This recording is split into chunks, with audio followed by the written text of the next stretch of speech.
All right. It's episode 36 of the Medellín podcast. I'm Andrew Messia, and you are? Joel. I'm Joel Duncan. It's me. Joel Easy. They call him Joel Easy or Joel Hard. Do they really? You call me Joel Hard? No, who calls you that? You don't want to know. Today's going to be a great podcast because we have our friend Steve on. Cha. Coming at ya live and direct, cha. Yep. Bet you never heard that before, Steve. Why is it, other than Steve, why is it going to be a special episode, my big Hawaiian friend? Because I'm wearing my Hawaiian shirt and I'm drinking some Stella, some wife beaters. I've got some whiskey too, but I don't know if I'm going to dabble into that. We'll see how drunk we get. I'm drinking a mixed bag of tricks. I'm drinking some Malbec from La Posta, Argentina. And of course, we always have to have a bit of Metropole Red Ale. What you drinking over there, Steve? Don Julio Reposado. Don There Julio. we go. And Episode 36 36 of the Medellín podcast, coming live and direct on Facebook and YouTube. As you guys know, I taught him everything he knows. I'm Andrew Messia. I got Joel here. Who's still struggling? I'm over here struggling with the technologies to try to make this thing work, but it's all good. You keep it going. Okay, I'm back. Yeah. Hey, everybody. Episode number 36. It's going to be a good one. We're going to aim to try to make just make these things a little shorter. Sometimes we're clocking it 2 hours, an hour and a half, but our guests are usually so interesting that we just have to keep it going. But we're gonna make this one a little more concise, right? All right. You want to kick it off? Let's kick it off. Yeah, let's kick it off. So, Steve, go ahead and introduce yourself to the people. My name is Steve Cha, and thank you for getting my last name right. When people see that I'm Asian, they're always like Che, Chai, Chi. And you guys were actually the first people to get it right on the first try. Chi. It ends in an A and they say Chi. Yeah, I have to tell people, hey, it's cha-cha-cha, like the dance cha. And people overthink it because I'm Asian. Well, don't worry, man. Over at the Ihamia Cafe, owned by Sean Murdoch and his wife, Laura. When I'm in there, my nickname is Jamal, obviously, because Joel is just not black enough. So it's Jamal. It's Jamal. And that happens in Canada, too. I'll say it like, I go, my name is Joel, and they'll either say Joel or the other extreme, which is Jamal. So anyway, Chai, Jamal, what about you? No, people call me Andrew, Andres. Yeah, that's pretty much it. Flaco sometimes. On my basketball teams. Flaco, this guy used to be 280 pounds at one point. Now he's El Flaco. That's crazy. That was we should 12 put years ago, yeah. Before and after up on this screen so you guys can see what you're dealing with. That's an eating machine. Yep, I do eat a lot. He's vegan now, but he's vegan now. Oh. Yeah, but I eat healthy, but I eat a lot. And I tend to overeat, man, because I just love eating. It's like that feeling. Like, for example, today I had for lunch 2 burritos and 2 loaded nachos. Like, that's overdoing it. It's like I shouldn't have ate that. I had a cube of cheese. A cube of cheese. I'm trying to maintain that, that 6. Yeah. So for those of you guys that are just joining us on Facebook and on YouTube, welcome to the show. We're talking to Steve Cha here in Medellín. We are located in El Poblado. Steve, where do you live? I live in Poblado, man. Cool. And watch him be living downstairs and we don't even know it. You live downstairs. Out of it. No, I actually live in the Selena hostel. I got an apartment here, and my office is on the 3rd floor too. So you're in the Selena hostel. That's cool. I didn't know that they rented apartments. Yeah, it's 24-hour security. It's dope. And a lot of people in there right now? About 24. Any dating going on in there? Any sort of fraternizing? Not my business. What do you mean? Unless not your if you business? make it your business. It is your business. You don't get a little drunk sometimes and walk the hallways. You It's know slim you do. pickings. He does. I don't want to say it. I don't want to say it. It's slim you just- pickings, bro. It's slim pickings. It's slim It's slim pickings. pickings. It's Slim slim pickings. pickings, bro. I didn't want to say that. I didn't want to say that. Sometimes you just gotta pick. You just gotta take what you can get. That's our motto over here. So Steve, we met Steve literally in front of the Mad Records bar and disco. It's like a nightclub. We were there. We usually go to Mad Records to go watch our other Asian friend, DJ Super Coreano, Brandon. And I think on that day he might have been spinning or he might have spun earlier. But either way, we were there. And we also know our other friend, Alex, who is also Asian. We got the Asian Foundation. Yep. We got Alex is the owner of District 1 Vietnamese food. And I've known him for a while, and we randomly ran into him, and then he introduced to you and a couple other of your guys' boys, and it was cool because you guys seemed really awesome. And then I didn't hear from you until I saw you posting about the social work that you're working and feeding families here in Medellin. Can you tell us a little bit? Well, Andrew's being really modest is, one of the things is I wanted to get some of the key figures in Medellin, and Andrew and Joel and Felipe, they've been, putting out a lot of good information for a long time, so I knew that I needed some street cred, and I reached out to Andrew to, join the team, be one of the board of directors for this temporary project and to really scope out projects and, vet organizations and stuff. So that's the truth. He's being way too modest. But wait a sec. I think we're jumping ahead a bit. Just before we're gonna get to that, where are you from, man? Where are you representing? Where do you hang your flags? What are you about? Born and raised New York and New Jersey, but I lived in Vegas for the last 7 years. Okay, Vegas. Hey, by the way, big ups to Cuomo, who I'm a big fan. I'm a huge, huge fan, and it's not political, but I'm a huge fan of Cuomo. Yeah, what I really like about Cuomo is the way that he talks on Steve's TV. not a Cuomo fan. I could tell there's something deep heat. Oh, okay, good. Yeah, it's just he's very very well. He's very eloquent when he gets up in front of the camera, and he's never sweating. He's like you. Yeah, Except so you're sweating. You're sweating a little. Yeah, it's like 1,000 It's that hot degrees ass in here. light bulb behind you, Fuck. probably. Today was one of the hottest days in Medellin, by the way. I thought. Yeah, super hot. So you're from New York. How long have you been in Medellin? I've been here since October of 2019. I moved here and I started my company here. Why is that? What's your story to moving here? I ended up coming here in 2018, October, for a bachelor party. So I came 3 days early to help set up. And I was supposed to backpack South America for the next 3.5 months. I ended up staying in Medellin the whole 3.5 months and decided to move to Medellin 7 months later. That's not, and by the way, that's not a rare story. That happened to me and to a lot of other people like that who came for a week. I came to celebrate my birthday. I'm still here celebrating my birthday. So I get where you come from. Back in 2018, who did you rent from? Where did you guys stay on your bachelor party? Oh, we rented this mansion in Envigado.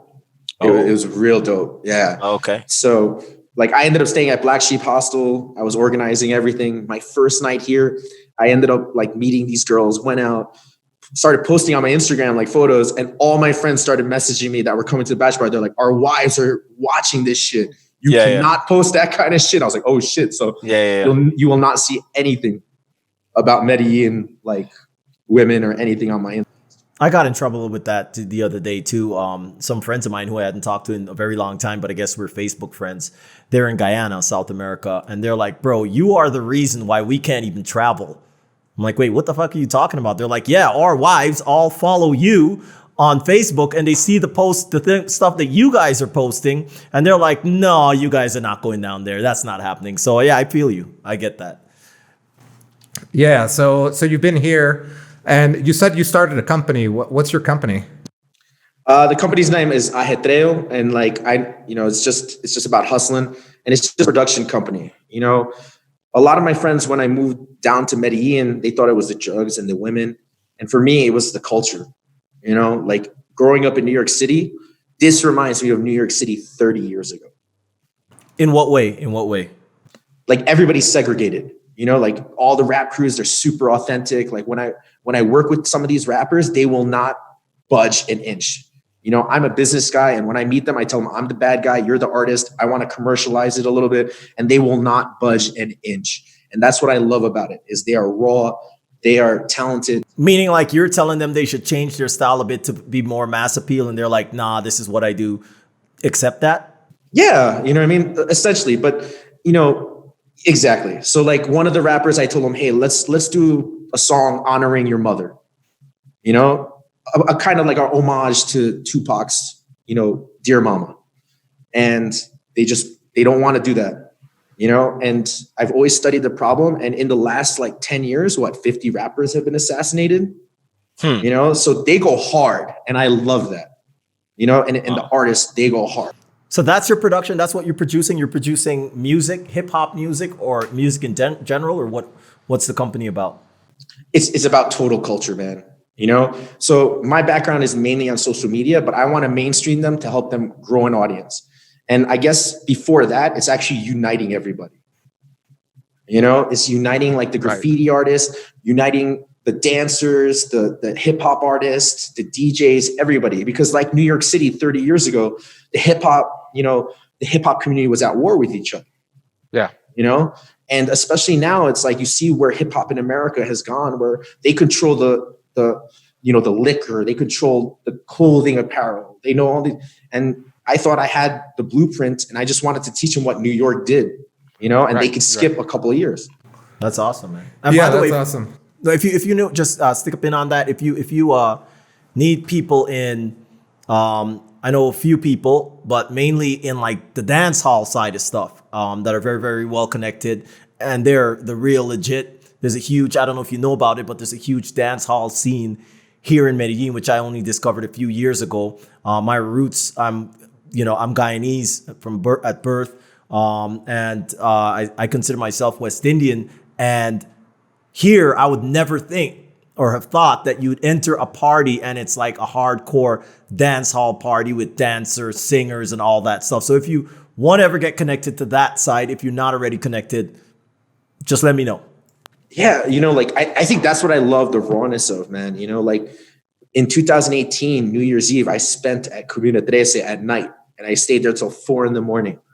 And That's unbelievable. It was just insane. And people are telling me it's dangerous. Like all my friends are saying, don't go there. And I just had a wonderful time, was never in any danger. I even got dropped off at the wrong side of the hill and walked up the backside, and all the kids were like, that's another territory, you can't go there. And I was like, oh, never got hassled, never got bothered. You know, like I really fell in love with that rawness. And like even when I walk by and on this, like in the streets, and I see those kids dancing, like there is so much talent here. Yeah. So speaking about that, what's it like? Well, first of all, you said that your background is social media. So your company now obviously just does production, but do you also do marketing for them?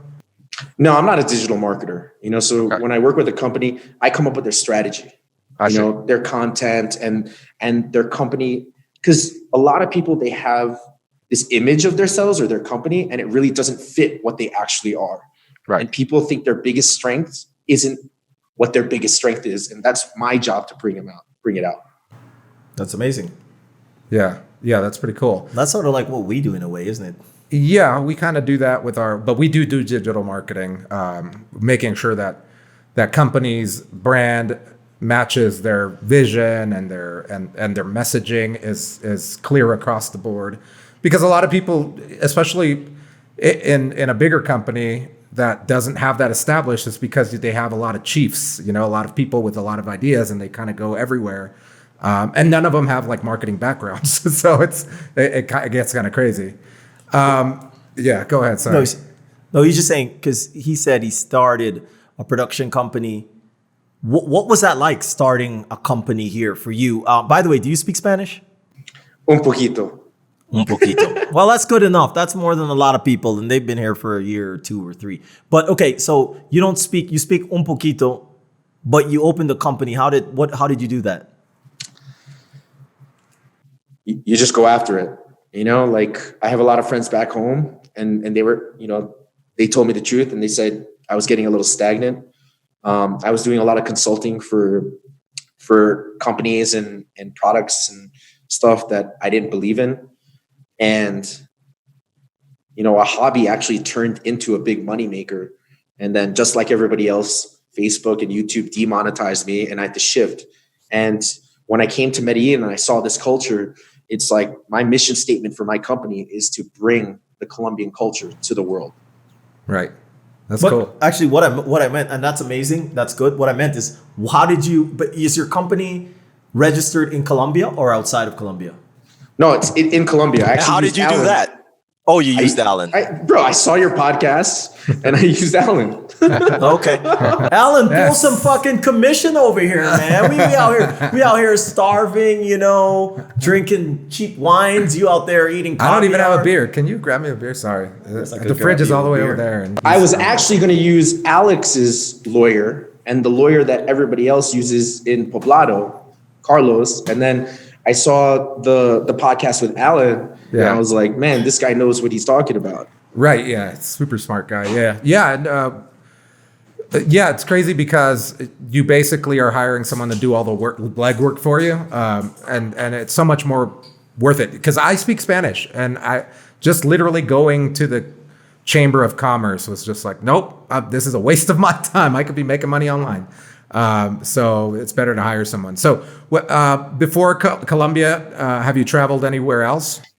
I used to travel like 3-4 months out of the year, you know, and even when I was back in America, like I just moved around a lot and nothing ever felt like home until I came to Medellin. That's crazy. That's crazy. It's so funny that you say that because when I first got here, not only Medellin but Colombia, like even because I got here to Bogota 10 years ago. I got to Bogota first, and I had that same feeling. Even though Bogota's pretty chaotic, I mean, I come from living, you know, near LA, where it's pretty fast paced and it can get kind of chaotic, especially like downtown LA. But Bogota seemed really amazing to me. But then when I got here, I was like, oh man, I'm never going back to Bogota. It was crazy. No, it's all love though. I love Bogota. I got family in Bogota. I was actually born in Bogota, but raised in California. But yeah, Medellin's my home. I'm a honorary paisa, I hope one day. So speaking about your work now, like your charity work, you've fed a bunch of families here, and we'll get to that in a minute. Were you doing any charity work before? You know, like I'm a big believer in education, you know, and I did a lot of charity work with schools, you know, in Asia.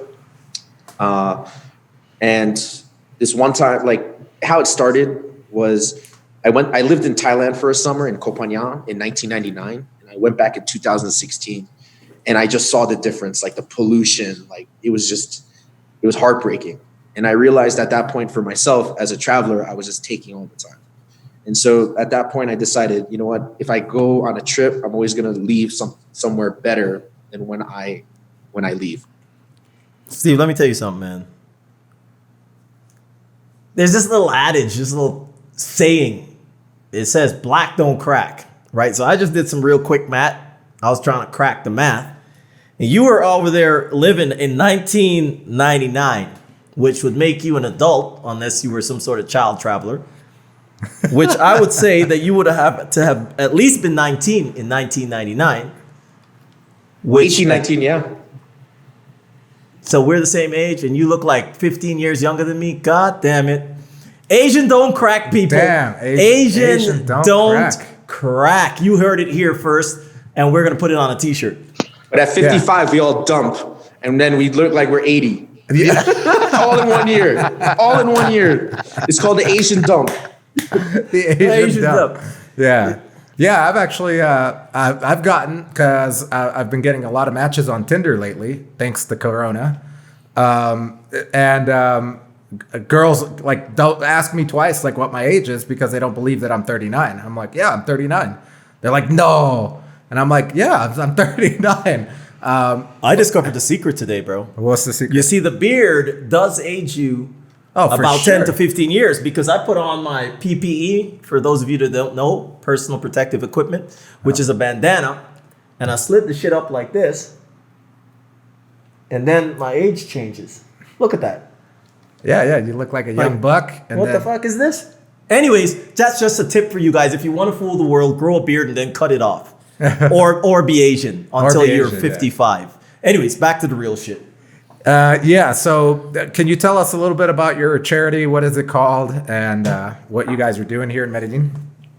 Yeah, I think as you guys have talked about before, you see the negativity on the forums and stuff. And there were kind of some people were calling out. And I started reading the comments and everything made sense. And at that point, I'm just reading it. And I realized I could do something about it. So wait, don't jump over that because it's a very important point. You said the negativity and people calling out. What was happening exactly? There's certain individuals that people were being accused. I just want to make that, accused of misappropriating funds. Okay. And so that was the biggest barrier that I saw why people weren't donating or helping out. So, and these are people, when you say people are misappropriating, misallocating funds, you're talking about people in these local Facebook groups that are foreigners collecting money, supposed to be helping people, but there are accusations that money was going to them or somewhere else that's not helping people. Is that 100%? Yes. Okay. 100%. I didn't even know that was existing. Yeah, I saw that because I moderate a couple of the of the groups, of the big groups of foreigners in Medellin, and there were a couple that we had to kick out and ban for people that were taking funds and allegedly, because I don't know what the truth is, but even allegations from multiple people is enough for me to be like, okay, this person has to be kicked out because I don't want it to be true, but if it is, I don't want it to be associating its name with like one of the groups that we manage. So that's how I kind of discovered what you were doing, because I saw you post with some videos and you were doing it, and I was like, man, this guy's doing it right. And so what's the name of your charity? Well, the tentative name is Feed the Barrios because I wanted to keep it simple, but yeah, it might change. Who knows? I don't think the name's that important. Why did you say you saw what he was doing and you thought he's doing it right? What does that mean? Because, for example, I remember seeing the videos of the people that were being accused, or there was allegations of this misappropriating the funds and not using them or all the funds are not being used. And I was comparing their videos too, and I would see them just taking one or two bags or whatever. But you're putting up videos where you literally have a stockpile of food. Yeah. You're filling up a van. Yeah. You're going to people's homes with police and social workers. That was the big difference. I was like, wait, none of these other people are doing that. So that's where I felt comfortable. We're like, okay, I could donate to something like this because there's it seems like it's being done right. So that was another reason why we thought we would put you on here and interview you, because we want to know, how are you doing this? Yeah, I checked the video. I checked the video the other night. I may have been intoxicated and I left a small comment, but I watched the whole thing and I was like, I'm like, man, these guys are really going in there and really delivering the bags, and it's sort of like a surprise knock on the door. And I got a question for that for you about that, because so if you guys watch the videos, and we'll throw up a few links here in this in the post, whether it's on YouTube or on Facebook. To the video, and you guys are like literally going to all different types of houses. You can tell some are, I would say like, all right. Others are really like, wow, they don't look like they needed that delivery on that specific day. But I thought that, wow, you guys are really, really, really doing it. Were you in those videos with them? Were you or is that just people that are doing things for your organization?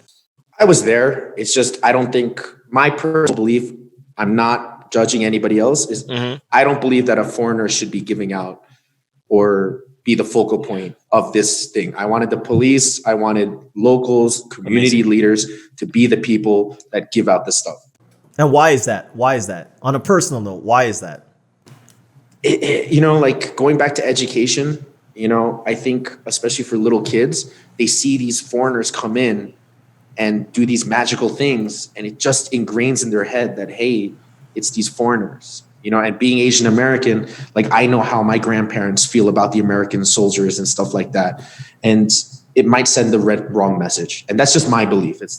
That's actually amazing. That's amazing. I've never actually thought about that. No, it's true, because that actually reminds me of a Seinfeld episode of remember when George Costanza was banging the Brazilian office cleaner or whatever, the lady that would come in and clean the office. He'd stay late and he was banging her on his office, and she would describe, she's like, I've always wanted a cashmere sweater because one time this man from England came or some place with a cashmere sweater and he threw it to me and I said, please let me have it, please. And he didn't give it to me. But it's like that. You say it's almost like the Pope is coming when it's literally just a regular guy that has a regular job just has a currency that weighs more in this country, and they're not God. They're not a celebrity. They're not.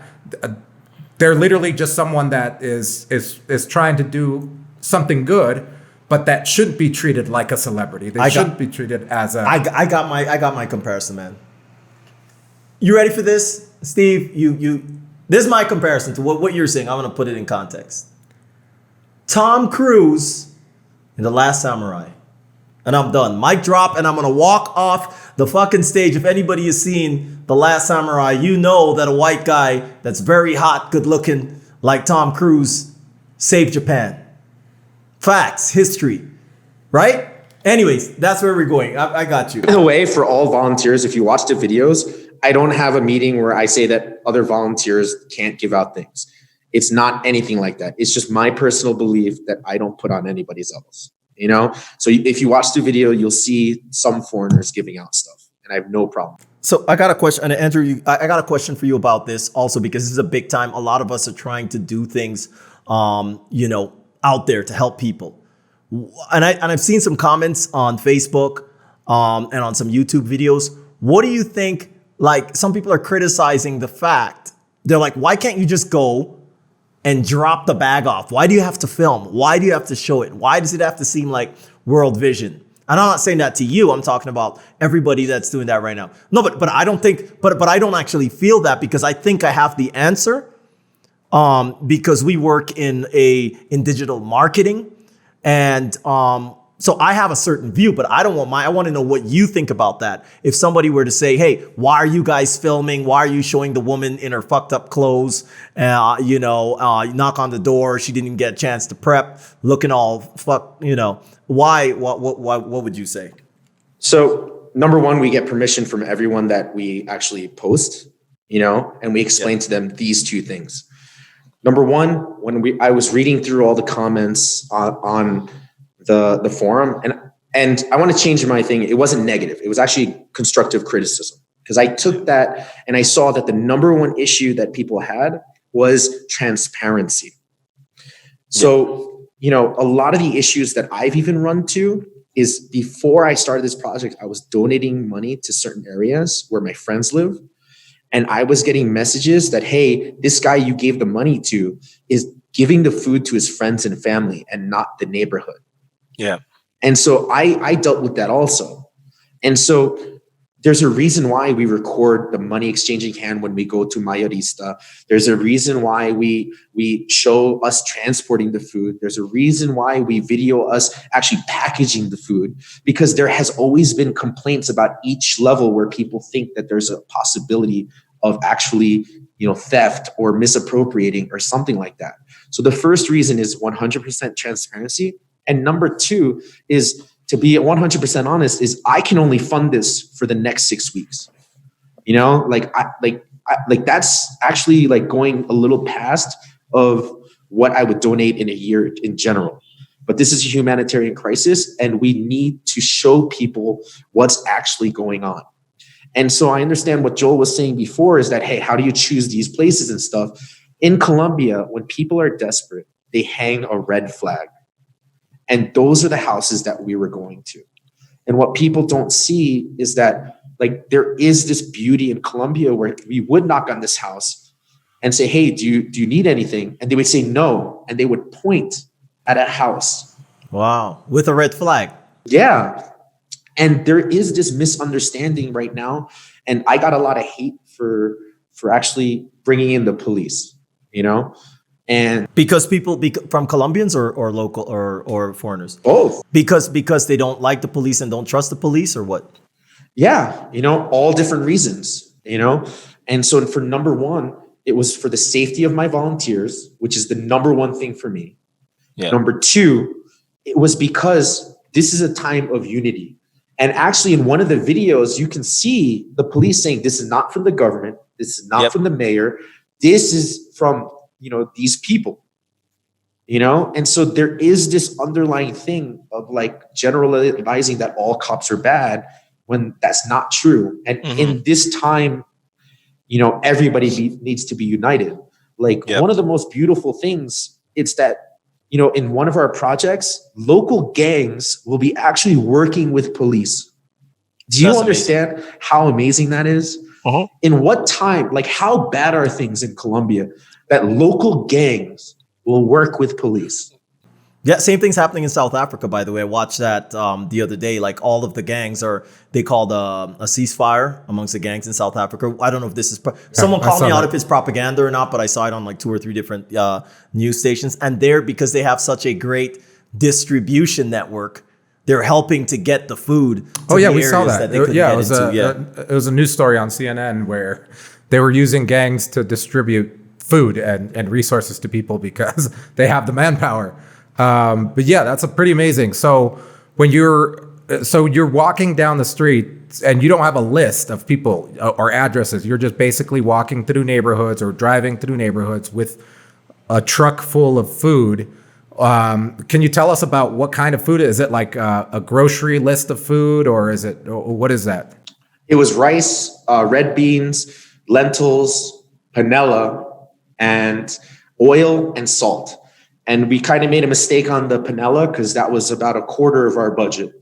And so like it kind of like I was looking at the numbers, but I was just so busy that, you know, like it just got through. But next time we're not going to spend a quarter of the budget on. Let me say something real quick. And I'm always the one that jumps in with this type of shit. And Andrew doesn't give them any mind, but I'm going to give him some mind. Talking about these groups and people that are doing like crazy stuff and people that are jumping in and putting comments and all this type of stuff. Here's what I feel personally.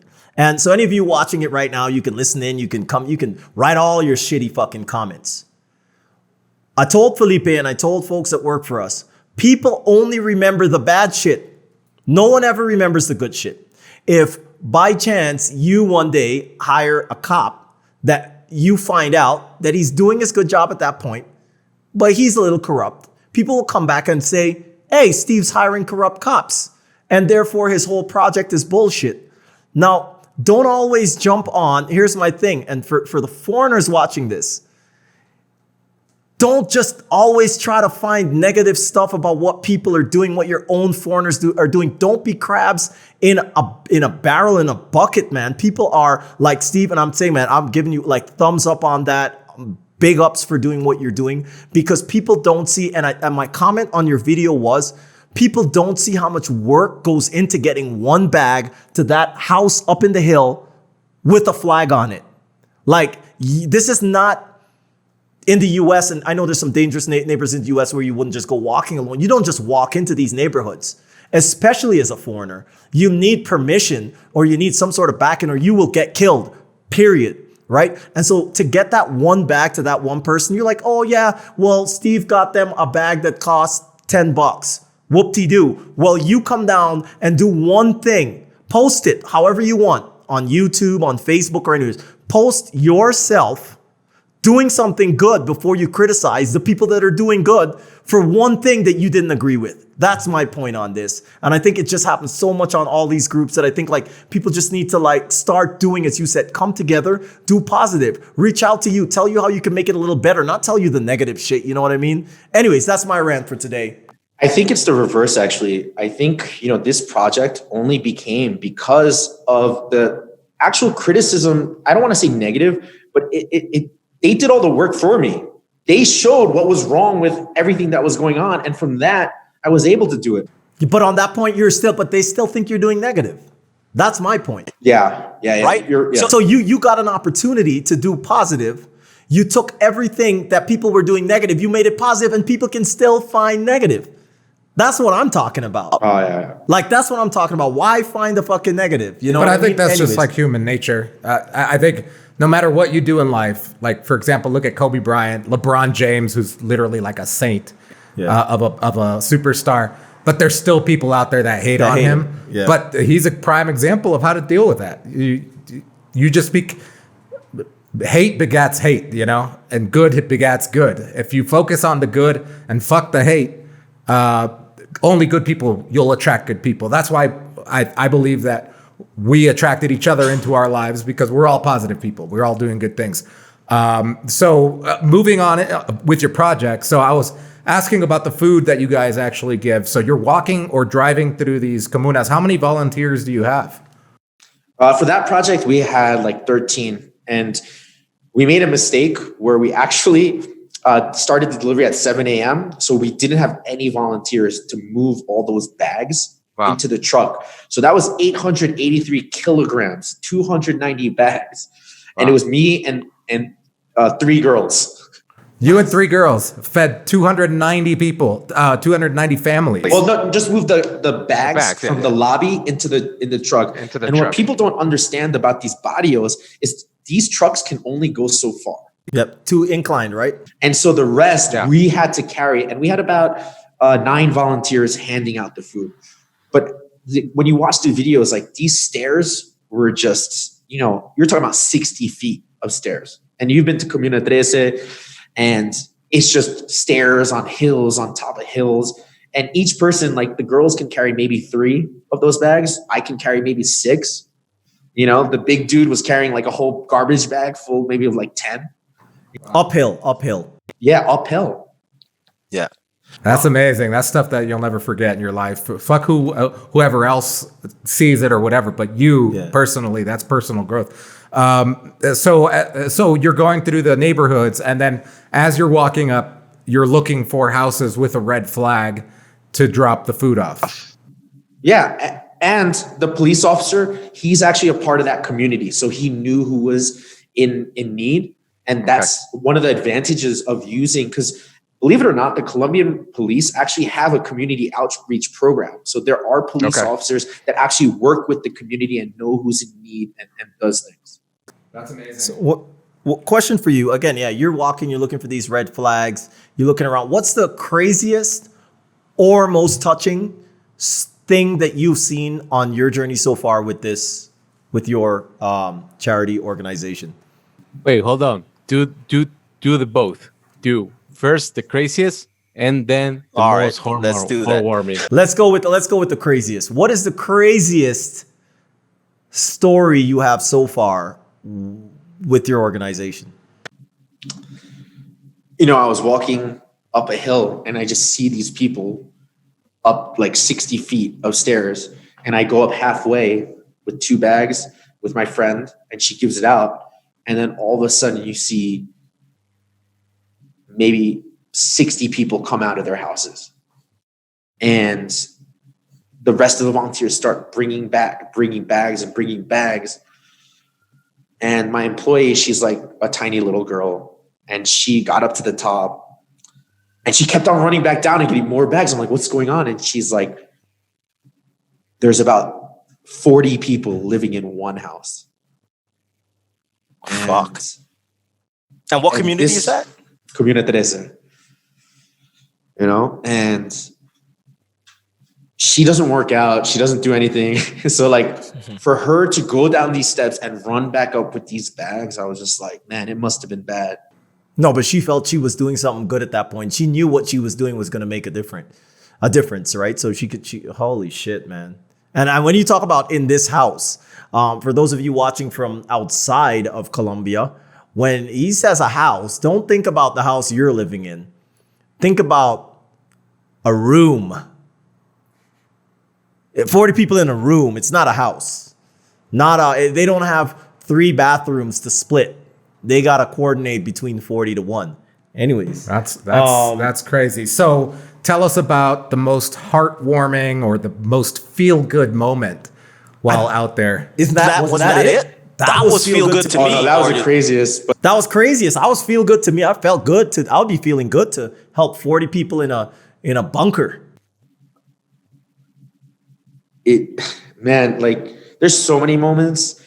It's the most heartwarming is like we went to this shanty on one of these off-roads and it was built of those aluminum like fences and stuff like that. And we're knocking on this door and nobody knows what's going on. But I guess they saw it was a cop knocking on the door and they're not opening the door. And the cop goes in Spanish. She's like, "Oh, we're just here to drop off food." And then all of a sudden the door just opens up and it's this old little like man and a grandmother.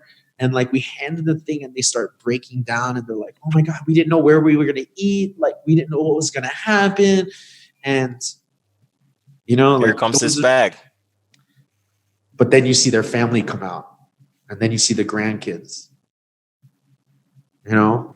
Have you ever cried? Have you ever like literally broken down in one of this, or you've been strong enough to just like continue on? You know, no, like this is probably the closest thing because I just always look at what's next, you know, because I don't care about the haters and the negativity, because what really gets to me is actually like the messages that I get, like, "Oh my God, this is our neighborhood." And they just send me pictures or videos and stuff. Like I just got a video today of 200 kids in Minorista, or something like that. And Okay. like, these are street kids. You know what I mean? Like I just turned down a project for these little people families. And this Wendy woman is railing into me because like 100 families are spread out all through Medellin. And we tried to figure out a way to do it. And even with the help of a generous guy in one of the forums, Medellin expat forums, he said, "Hey, I'm going to hire two cabs all day because they're my friends and they're not working." And even with that, we couldn't get it done. So imagine saying no to these people.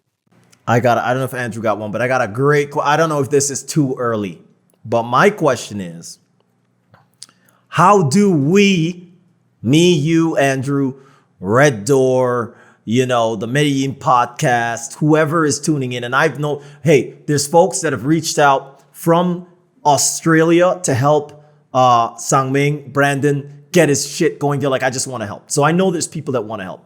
How do we, you're at ground zero. How are we going to help? How can we make a difference? How can the podcast make a difference? How can somebody that's listening to this really make a difference? Even if, let's call it with your organization. We're not going to just make it some, through your organization.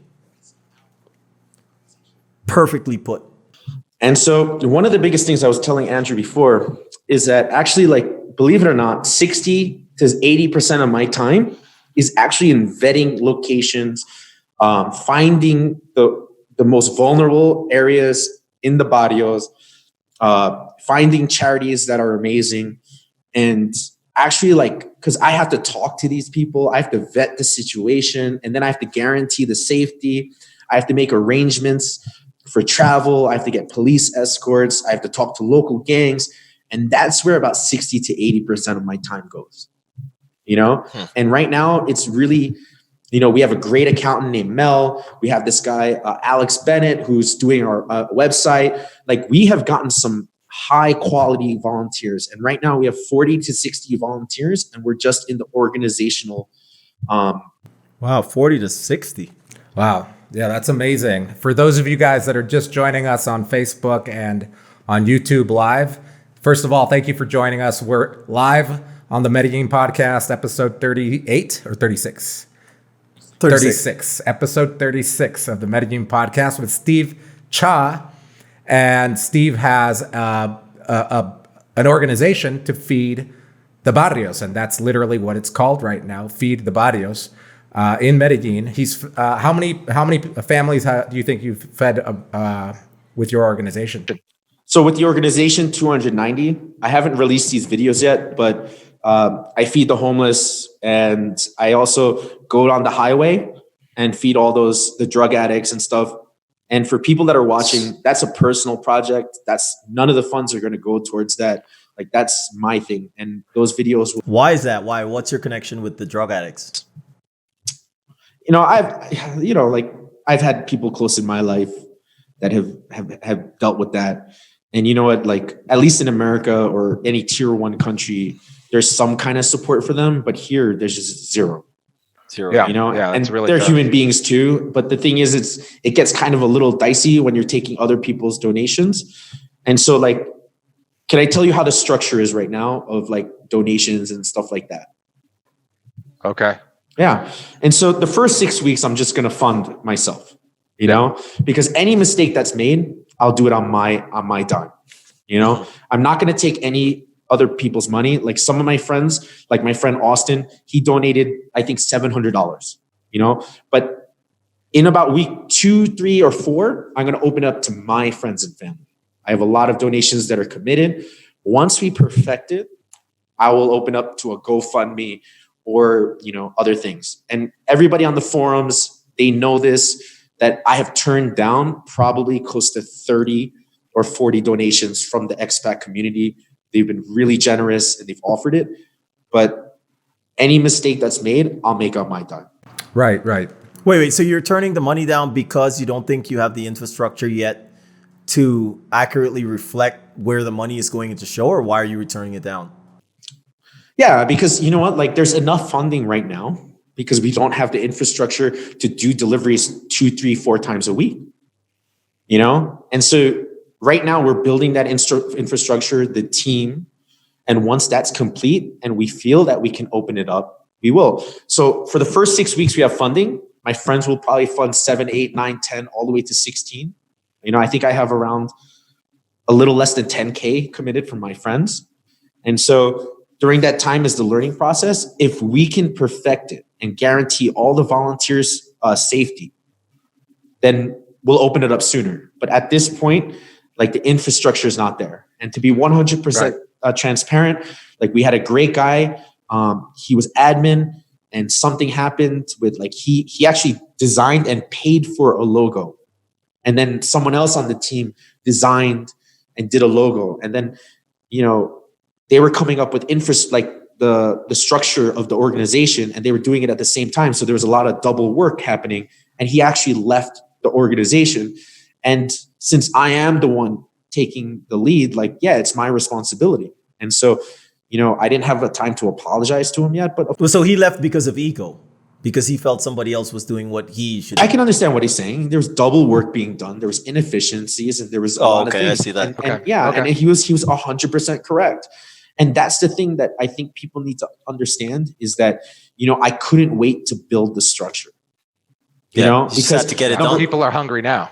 Yeah, number one. And number two, if I don't show that I'm actually doing what I'm saying I'm going to do, we're not going to get the quality of volunteers that we're getting. And how do you get those? How do you get the volunteers? Medellin expats, like all the expat groups, yours, Gringo Paisa, the digital nomad groups. And again, I went in there and I studied why people don't volunteer. And I think it's because charities try to guilt trip them, or they pressure them into doing more work. And for my organization, it says right there, it's do not do more than 4 hours of work, And so I understand. Oh, go ahead. No, you go ahead. Yeah. And so one of the biggest issues, yes, this kind of crowdsourcing will take more organizational skills, but I think this is everybody thinks that the feeding aspect is amazing, but there are other charities that are reaching out to me from around the world that are looking at this and seeing the crowdsourcing aspects of it.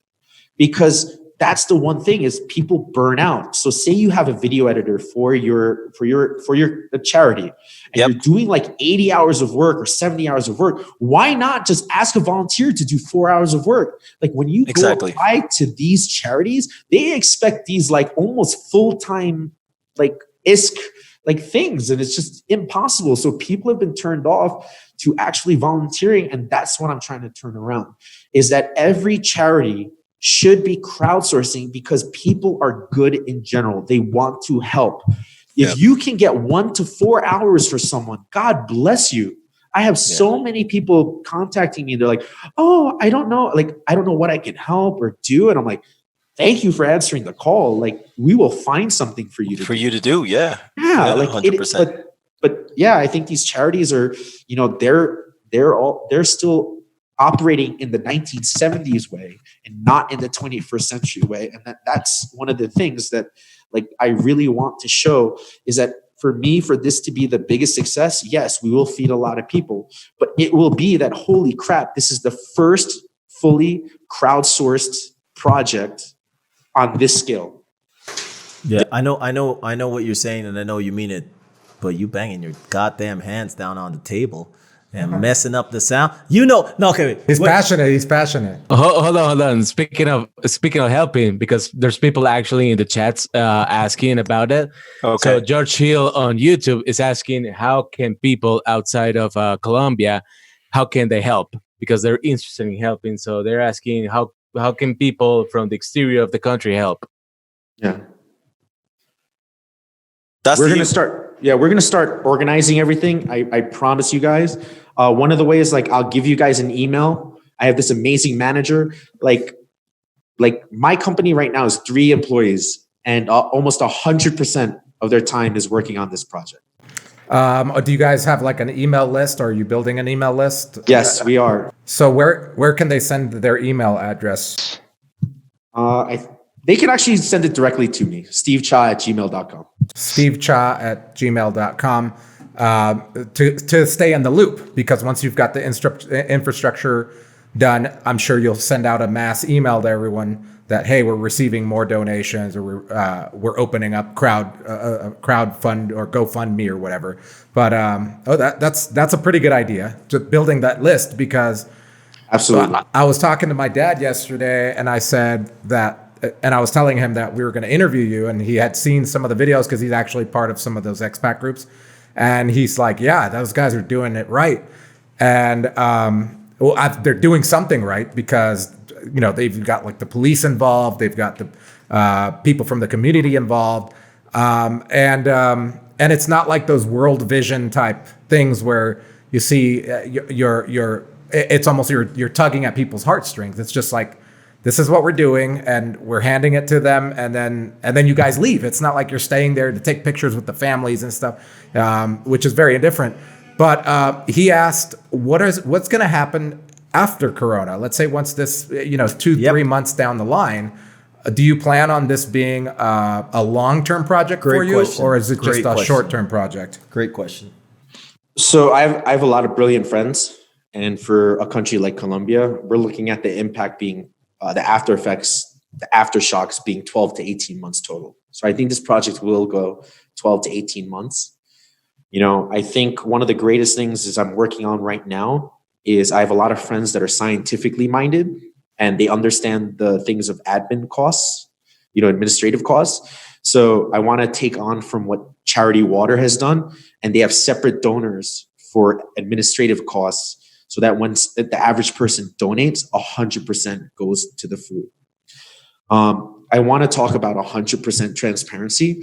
And in the future, when there are donations, like 100% of all outside donations are only going to go to food. You know, we lost our van at 9 p.m. the day before we were going to deliver. And we got a truck at 3 a.m. So we didn't sleep that night.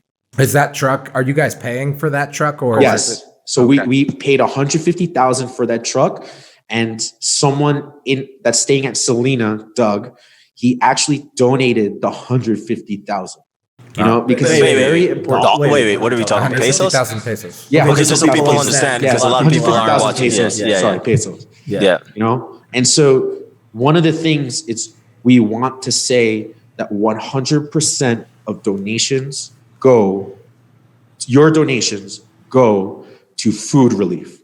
So I got a question about that because, I mean, I don't know. I've seen the World Vision commercials and stuff growing up, and my mom was like, "The man's fucking taking all the money." But at some point, so here's something that's a little complicated.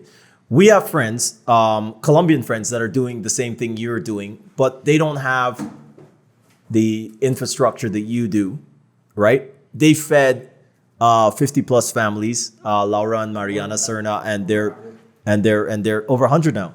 Yeah, and their cousins and whatever else. And it's the same way. We started to give money because we saw them going, "Hey guys, we trust them with everything," And how do you see, because you talk about we and us together, there's not everybody that's going to be able to do what you're doing, but there's people that have even more reach than you have and have already more connections with cops, with whoever else in here. And I was thinking about them, and I was thinking about this because I'm thinking, like, if it's really a we, it shouldn't be Steve Cha's association, right? And I know that's not the way it is. And Laura Serna's association, and we helped 10, we helped 50, we helped 30. Like, how do we once again get everybody together and, this democracy thing, but like, you get everybody together so that everybody's actually contributing and not working against each, back to Cuomo, we don't want somebody bidding for fucking personal protective equipment in Atlanta against New York and this person trying to outdo this person on social media. But what if Medellin and helping Medellin became a more global thing where everybody's somehow contributing together? I could put my friends in contact with you, and you could lend some of your infrastructure and they could lend some of their infrastructure, and this could go on forever helping these people, what do you think about collaborations? I'm all about unity and collaboration, baby. And the future thing of Feed of the Barrios is actually that I take us the step away. Like, I don't want to make the decision on which neighborhood gets it and doesn't. Do you understand how much that weighs on me? That's the stress in my life. And number one, I created separate Instagrams for Feed the Barrios, Facebook, and all that stuff. My company has nothing to do with that. And so when I'm done with it, if it does become a platform, I'm going to let charities use it.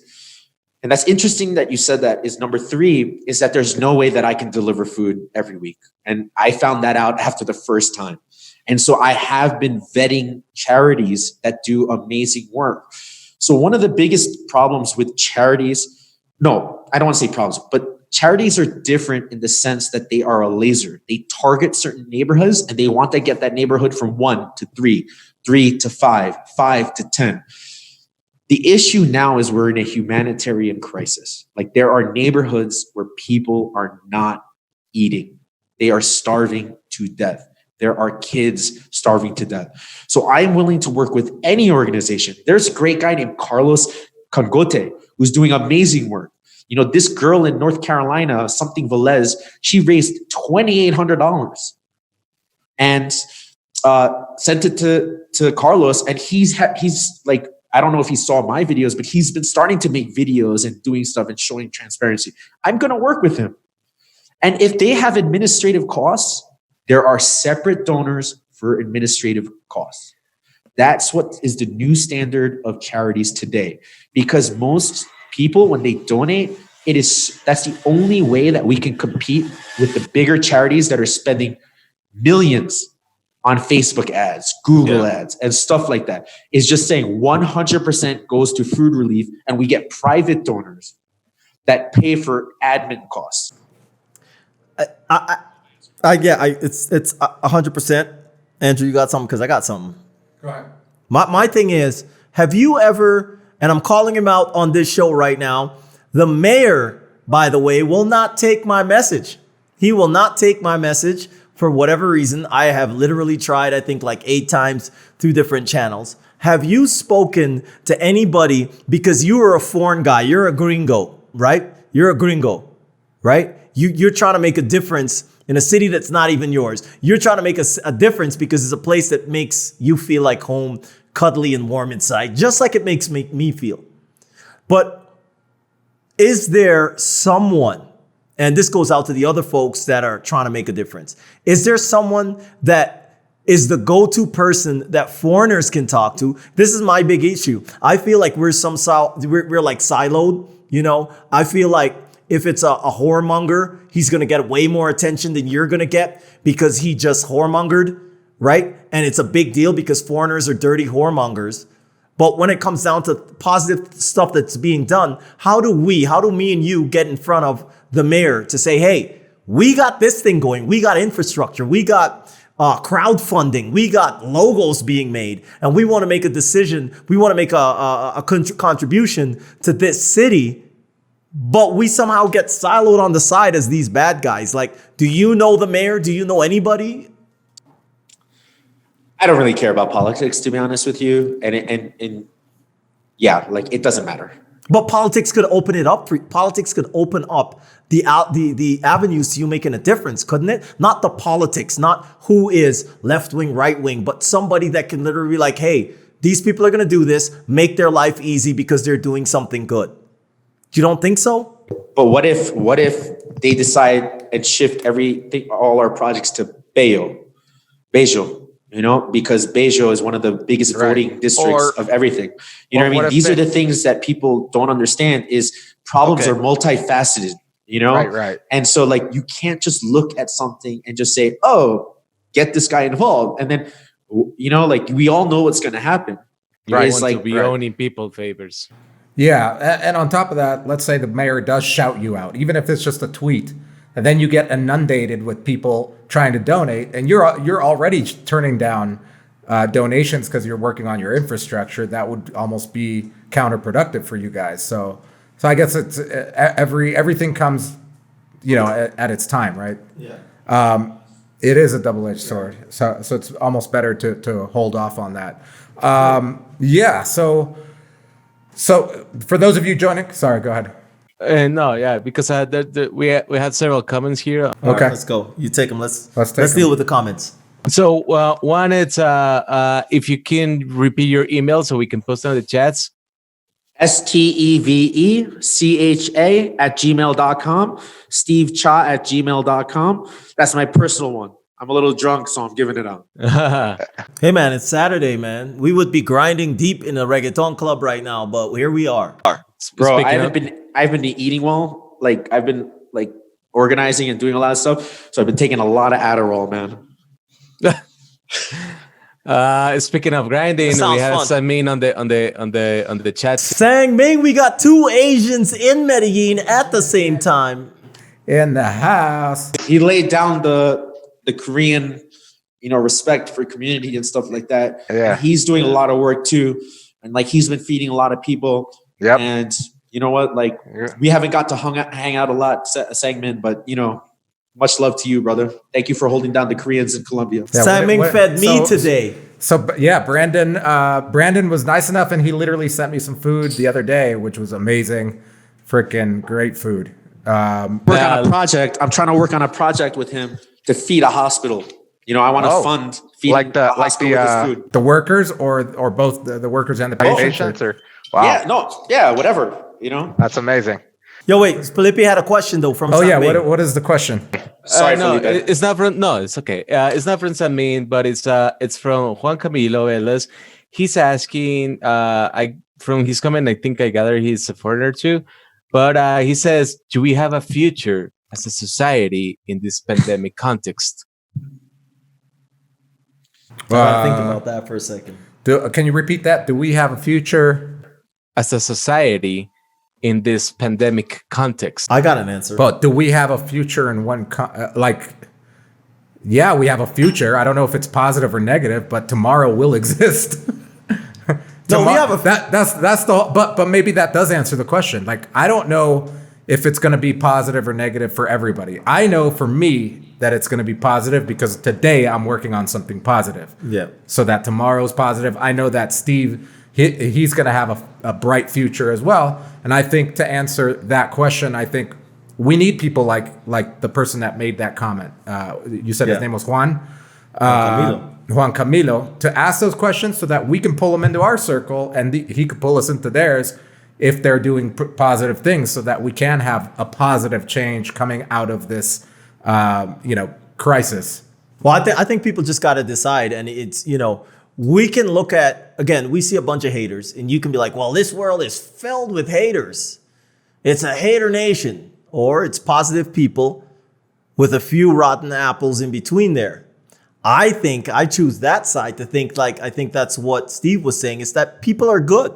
People want to do things. People want to make change. People want to make society better. People want to come out of coronavirus better.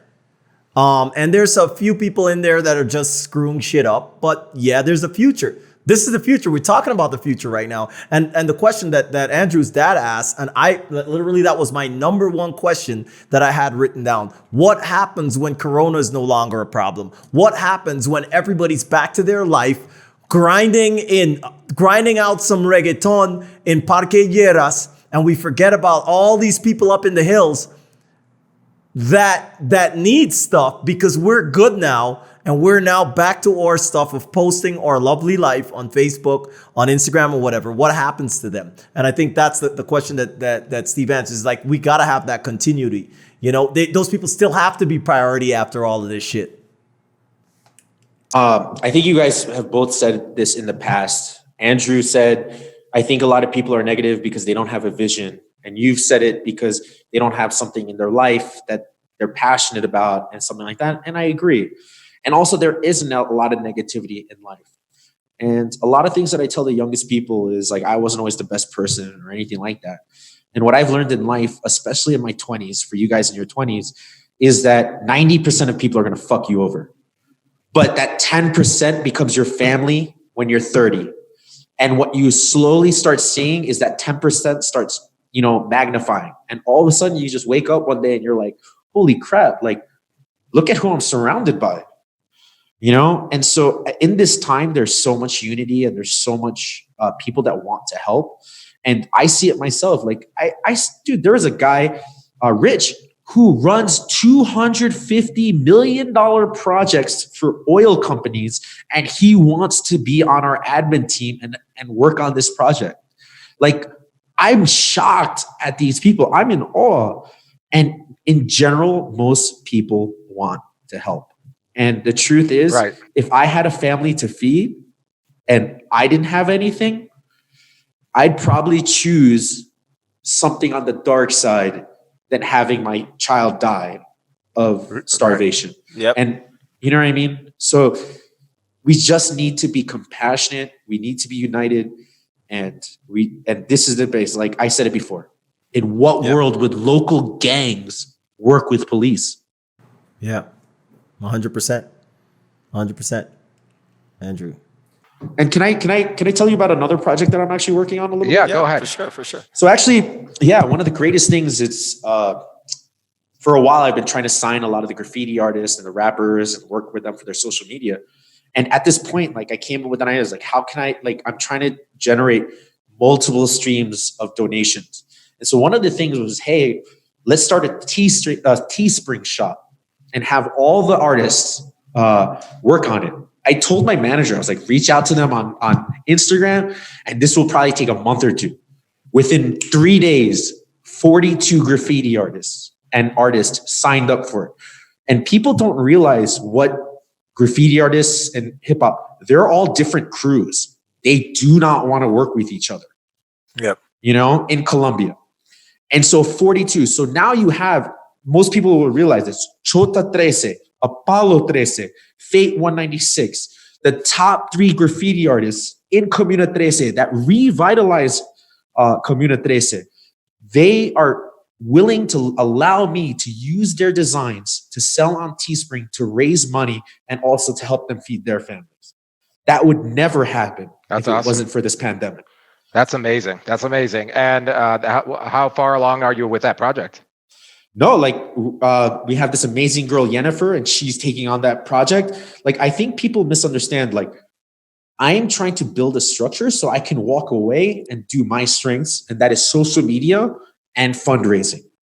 But at this point, it's not possible. Like I'm the worst multitasker in life.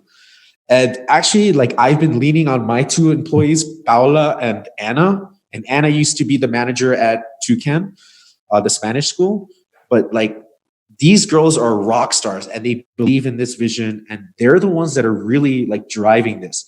And yeah, that's it. So, wow, man, that's amazing. Congratulations on that. And please let me know and let us know when you guys have those first T-shirts up. I will definitely be picking. Well, wait, is Teespring it's like you can buy them in the U.S. because I know what Andrew was saying. Like, you know, we try to like promote local brands. Like this is Fuera de Lo Común, local. That's the same brand, I guess. And we try to wear and show local things that are going on, local brands. I agree with that 100%. So if you know, I know Teespring sounds like it's an online platform to sell T-shirts. Right? Is that right? I don't know what Teespring is, but the reason why we use Teespring is zero upfront cost.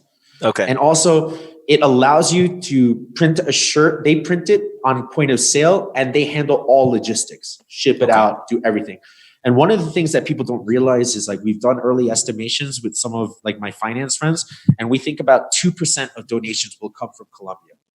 3% will probably come from expats in Colombia. 95% of donations will probably come from foreigners that actually have a close relationship or fell in love with Colombia or traveled to Colombia. You know, so actually 95% of our target audience is actually abroad. You know, because there are certain donors that don't want to donate, but they want to buy something. And that's why right now, why didn't we roll out these Teespring shirts? Because we want to add like fee supported Colombia or something like this. Because what person doesn't want to show on their T-shirt that they supported the cause, right? Yeah, exactly. So we've talked about your business. We've talked about your charity. Now let's talk about Steve, the Asian man in Medellin.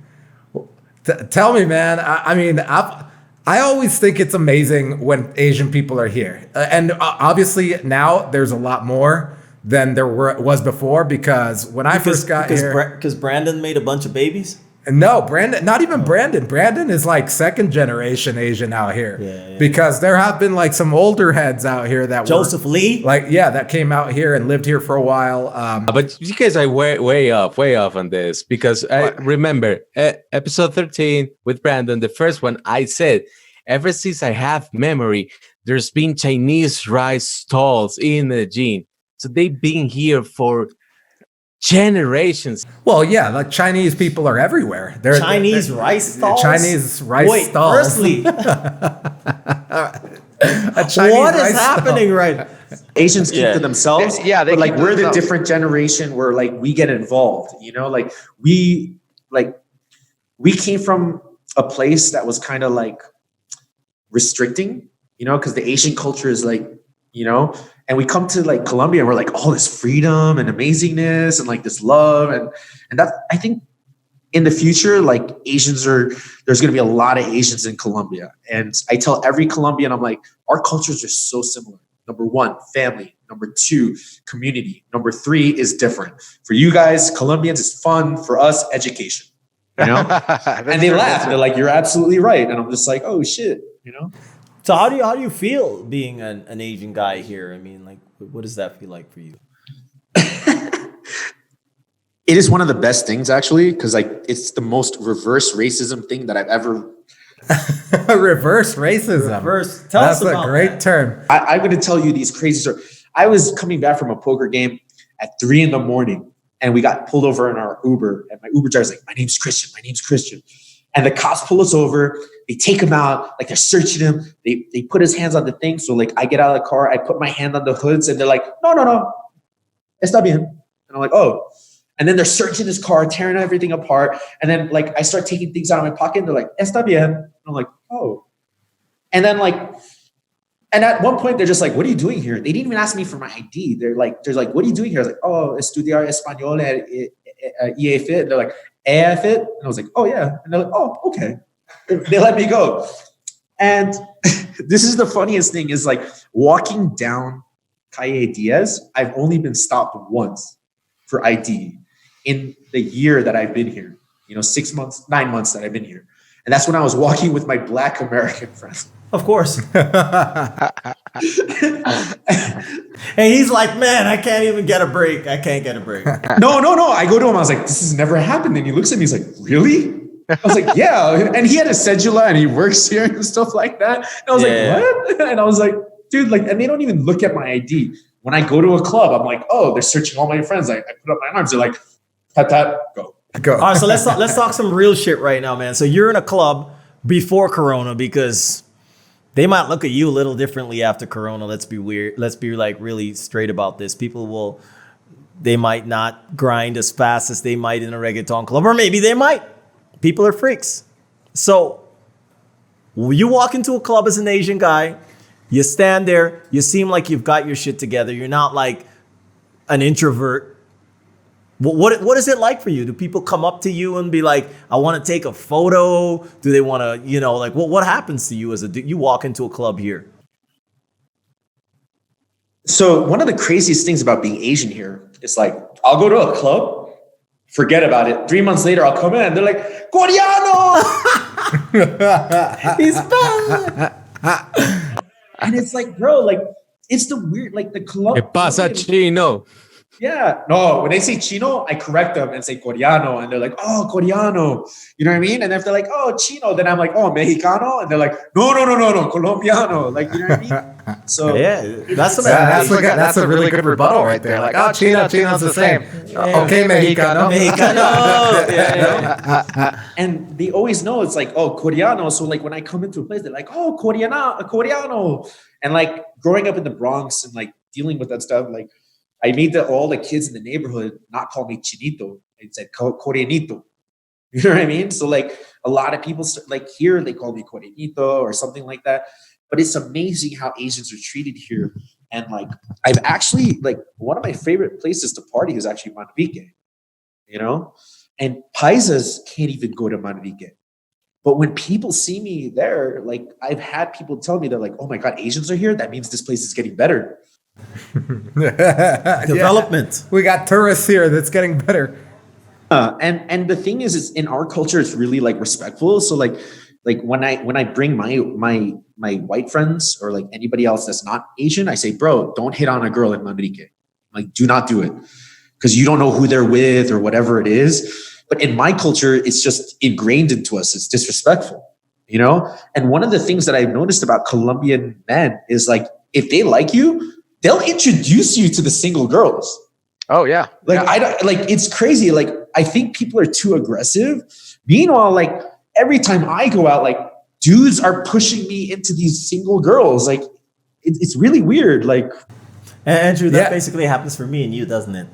No, but I do understand that when you go to a group and people like you in the group here and they accept you in the group, it's like they introduce you to everyone else. I'm calling some fucking bullshit on this one right now. Wait a second. So people push you because you're a likable guy. I never said that. I said they introduce you to everybody in the group. They would never push me to a girl. Do they introduce you? Yeah, to people in the group, within the group. The other boys? And girls. Their mothers, their fathers. Like, I got my grandma. You could come over tomorrow on a Sunday, Andrew. All right. No, but I feel like being Asian is like... It's like a celebrity in Medellin. Not even that. It's like people just assume a level of innocence. Like, oh, Asian, cool. Like, let us talk to you about whatever. Like, because they've got this, like, how do I put it? It's a level of intellect too, because but I think here we tend to think that they're way smarter, and they are. Usually, that's a stereotype. That's seriously a stereotype. That's a good stereotype. It's a great stereotype if you're Asian. Yeah.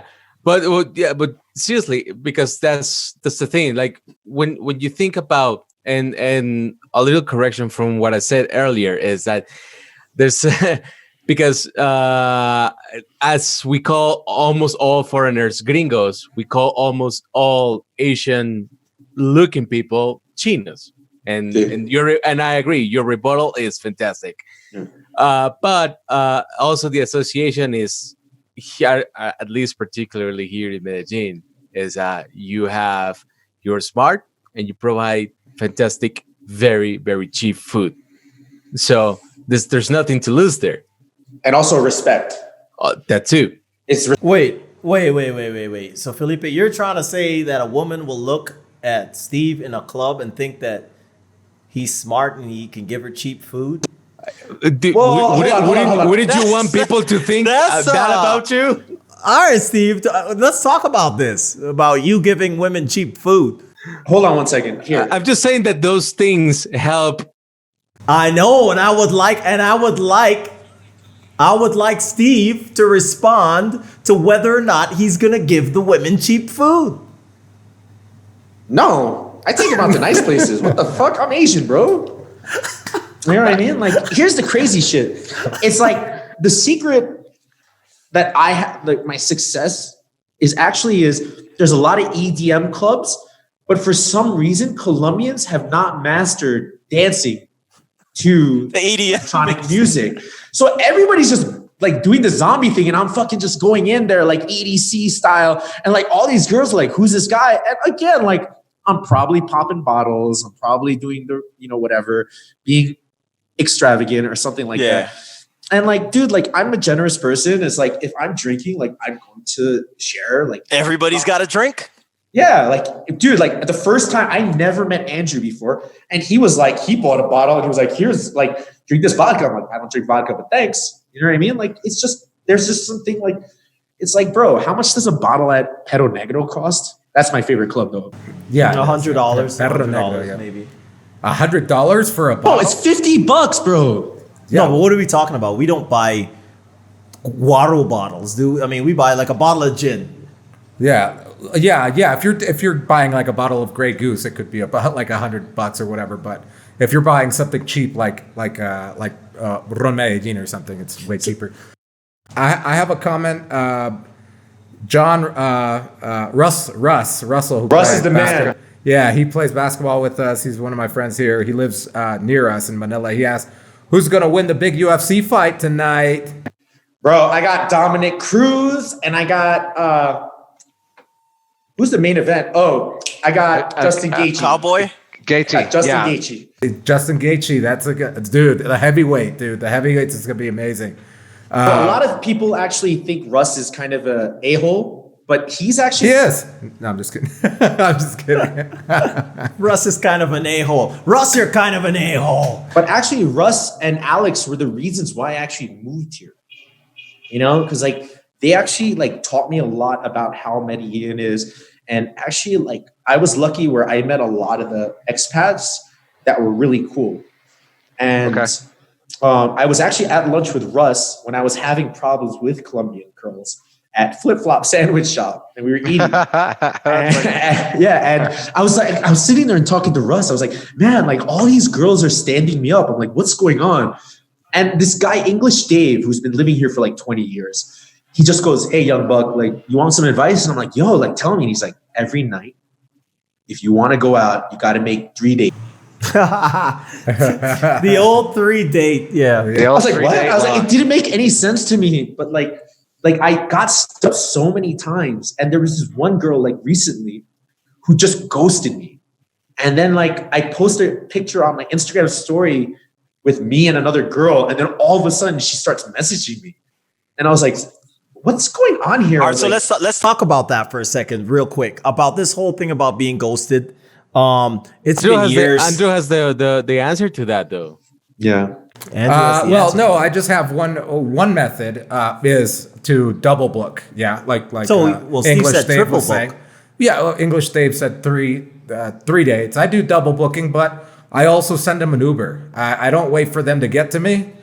I say, hey, and I don't want to seem rude or like, hey, I'm trying to impose like, but I tell them, look, I know it could be a far out way for you to get to this place that we're meeting up for lunch or for dinner.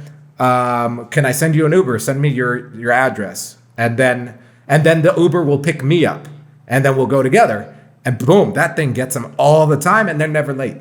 And so what people don't realize about here is that, you know, when you date a good girl, she works 6 days a week. And most likely she's making about 50,000 to 60,000 pesos a day. To take a cab to you costs 20,000 pesos. And then to go back home is 40,000 round trip. If you're a cheap bastard and don't pay for that, right? Like, what girl is going to pay a whole day's wage to come and hang out with you? They're not. And you just met like on Tinder or something. Yeah, there's no way. There's no way. And All right, because wait a second. Firstly, Steve said like sometimes I take it too overboard, and I just read another comment that said, "Joel, you too much." Well, I am too much. So here I'm going to put it here. It's like the first time you think today's the day I'm going to order a cock ring. Now you might wear that cock ring, and then you decide at the last moment, I don't think I'm going to wear the cock ring. I might look ridiculous. Like, what the fuck is a cock ring? What does it do anyways? I don't know what a fucking cock ring is. I know that's Trumpish, but that's the way what it's going for. I hope this story is going somewhere. But where this is going is I think a lot of girls, we are the fucking cock rings. Like, a lot of girls here have never been out with a foreign man before. And in their head, it seems really fucking cool. I'm going to go out with this Asian guy. I'm going to go out with this black dude from Toronto. I'm going to go out with like a Mexican Colombian. What the fuck ever. And then at the last minute, you get stage fright. They're like, I'm not putting this on. I don't know if I want to go there. And I think like up to the last moment, a lot of them really feel like they're going to put it on. They're going to try it. They're just going to embrace it. And then the last minute comes and that voice in their head says, this is fucked or up. any little obstacle. And then they're like, okay, I'm not going. I'm not. Yeah, Yep, that does it. Yeah, but hold on one second. First of all, the biggest misconception that people have is that Colombian women are easy. They are not freaking easy. And one of the things is, bro, I have had more one-night stands with travelers than I had. Yeah, I don't think I've had a one-night stand with a Colombian girl. A lot of folks have said that. They've never You know had what I a mean? one-night Like, stand. I'm trying to think, like, it's just like Colombian women are not easy. And another thing is, if you want a good girl, not only she's working 6 days a week, and then Sunday is actually family day. So the problem is like of dating for me is that when I meet a female that I really like, it's like she can only see me like once, twice, every 2 weeks, once a week. You know what I mean? And people don't realize these kind of things. It's like, man, like, and I think that's why they introduce you to their family and stuff like that. Like, Unless you put a ring on it, Steve. Unless you just put a ring on it. I don't mean the cock ring. I'm talking about like a ring. just because you put a ring on it, don't mean I gotta put a ring on it. You had 7 years here, motherfucker. You had 7 years here, man. Come on, Bro, I'm telling you, man, Andrew's got like the most popular post in the country about, or on the internet about dating Colombian women and stuff. And I got a wealth of advice, but I'm a niche market out here. My advice doesn't apply to the Asian guy and it doesn't apply to the white guy, but listen, bro. The thing is like white guys and especially Colombians have kind of fucked up their reputations with the Colombian women. And so when they see Asian men, they're like, oh my God, he treats them well. And I'm a gentleman, man. Like, what the fuck? Like, treat a girl with respect. Like, what's up? You know what I mean? And so like, Yeah. I've also realized in this culture is like when I first came here, I partied in El Dec, which I'm sad is closing. And like this girl was feeling me, we're vibing and stuff. And then like I didn't fucking grab her and grind her. And then like she ghosted me like during the whole like thing. And then my friends were like, hey, like, why did you grind her? Just grab her and grind her. I'm like, oh, I was supposed to do that? I was like, I didn't know it. And she thought I didn't like her. I hear it's even worse in Brazil. You got like 2 seconds down in Rio. You don't do that. You're out. I'm 5'5", bro. Tall. Yeah. Just drop the word tall. Yo, so are you seeing anyone at the moment? No comment. All right. Next question. Yeah, it's only Americans say no comment. No and the comment. fucking No comment. We have a comment from another one of our previous guests, Jose from Metropole. All right. He's saying that to put like kind of like a endpoint to this conversation, he says or asks, what happens when all the girls actually show up? Then you have an orgy. Never happens, bro. Never happens because the thing is, it's like one of the crazy things about Colombian women is as long as you're honest with them, they don't care. Wait, what? I've never lied to a girl and said, hey, like you're the only one. I've never had that happen. Like, But you just said that if you're honest and you say that there are more girls, is what you're saying, they'll be cool with that. Yeah. That sounds anti-Latino to me. I think like Latinos are. Well, if it's someone that you don't really know, I could see how that's okay, but I've never had that happen where I double booked and then they both came or they both said yes. Yeah. That never happens, first of all. But the thing is, it's like, for me, if I tell a girl, because like by date 1 or 2, they're asking if you're seeing someone else. And in the beginning, I was like, oh, yeah, whatever. But then once I tell them that I am seeing someone else, they are way more competitive. Like, I think the Latina culture is fucking competitive. Like, I'm like, I don't know what's going on. So like, I don't even care. Like, I post shit with other girls and like, dude, that gets more response from the girls that didn't have interest in me than anything else that I. Yeah, we got a friend, and I'm not going to call you by name, but I'm going to point this section out of this podcast. You are ridiculous. This man will post photos and videos with like 5 girls in a week. And I'm talking about like hugging like they're a couple. And the other girl had to have seen the other person that was there the day before. No, I've talked to him and I've been out with him and like it'll be one girl and then the next day it'll be another girl. And he's like, yeah, I tell him that I'm a single guy and I date various girls. It's not like they're all his girlfriends. He doesn't call them his girlfriends. He just goes out with them, which is pretty interesting, but I guess he's able to pull it off here. Joel, do you have any other questions? How does he do it? How do you do it, Steve? How do you do it? Honesty is the best policy. That's it. Yo, why is your keyboard on your chin? I see the W key. Oh shit! I didn't even see that. I told you my thing is like right there. The camera, yeah, the camera's on the bottom, man. Weird, bro. No, I got no other questions. I'm sure that we are going to talk a lot with Steve after this because, as we always said before, we know a lot of people based on this podcast. We know more about them than we ever would know in like 9 or 8 years of being here. So it was like, for me, it was amazing to meet you. I'm sure a lot of people will write asking more about what you're doing. I think after this, we're going to have the conversation about how we can rally you along with Laura and Mariana Serna and some other like external groups. I say it easy. The first step is taking the load of making the decision on which neighborhoods, like which neighborhoods, which projects. Let's start vetting all of the charities. Like you said before, it's like, there's a charity run by Nick called Restaurants on Mission. Restaurants on Mission. They're amazing. And for me, like my dream is I want to go, money that I raise, I would love to give to them, film everything, show how transparent they are. Like my thing is social media and raising money. And like, it is so much work on delivering food every week is I want to work with these charities, man. So the first step for you guys is you guys are juiced into Medellin and these things. And that's why I actually reached out to Andrew was you guys have street cred. You guys know what's going on. Let's do this. So I got one question about that I thought about, I wrote down, I didn't ask, is so with this whole quarantine thing going on, right? Like, for example, I've got my Pico is Cedula. And for those people listening in here, based on your ID number, you're allowed to go out only on the day that your cedula or your ID number, get the number it ends with. So mine is like a 4. So I can go out once or twice a week with the 4.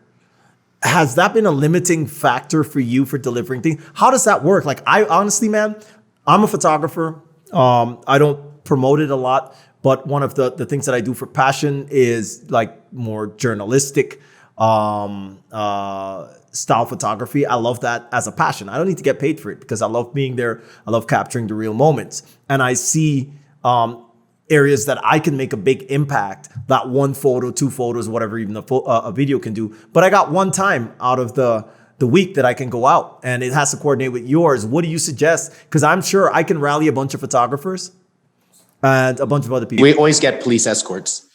And that's the one thing is like we have such a good relationship with certain police that we can actually, like if you get pulled over or something, you have their number and they call them and they say, these are the things that were going on. We're having a conversation with the department. It's not called the Department of Transportation, but it's something like movement or something weird. And like the the head person is being weird about giving us a license, but we're only in week 1. Eventually it'll come. But for our people that are involved in this project, there's a number of the police that you can call, and they just say, call them, and they're like, hey, I'm officer this, and we're good. So it doesn't matter what your You're on ID mute. is, you're with them. You're on mute. So it doesn't matter what your ID is, you're with the police, so you're fine. No. Okay. Yeah. Cool. That's awesome, man. Yeah. So thank you guys for joining us live on Facebook and on YouTube. This has been an awesome podcast with Steve talking about Feed the Barrios in Medellin, feeding almost 300 families, probably going to be a lot more than that here in the coming weeks. He's definitely an asset to the city, and he's a model foreigner in the city. We're doing a great job, or you're doing a great job. Thank you for being on the podcast. And Steve, do you have any closing comments? How can people find you on Facebook, on Instagram, etc.? I think one of the things is we're a community, and I understand that South America has a bad reputation when it comes to giving and stuff like that. But let's not concentrate on all the negatives, but focus on the positives. And there's a lot of positives in this community. I would not have moved here if it wasn't for a few certain expats that took me under their wing. And, let's all unite. You guys talk about this all this time. You guys started a Facebook group that I want to join about just positivity and stuff like that. And that's what life is about. Don't focus on the 90% that fuck you over. It's that 10%. Those are your family. That's who you want to surround yourself with. Yep. Thank you very much for being on, Steve. You guys make sure to hit the subscribe button, hit the like button, take a look at Steve's project. Thank you guys for being with us, and we'll see you guys next weekend. And remember, Steve will be smart with you and give you cheap food. Have a good night, everyone. Have a good night. Hells yeah. That's right. Thank you, guys. Well, before you go ahead and flush that toilet, you can find us on Spotify, Spreaker, Apple Podcasts, Google Podcasts, CastBox. You can see our ugly faces where, Joel? You can see our ugly faces on YouTube.com. And on Facebook and Instagram. See you guys later. And always remember, wash your hands after taking that ugly dump.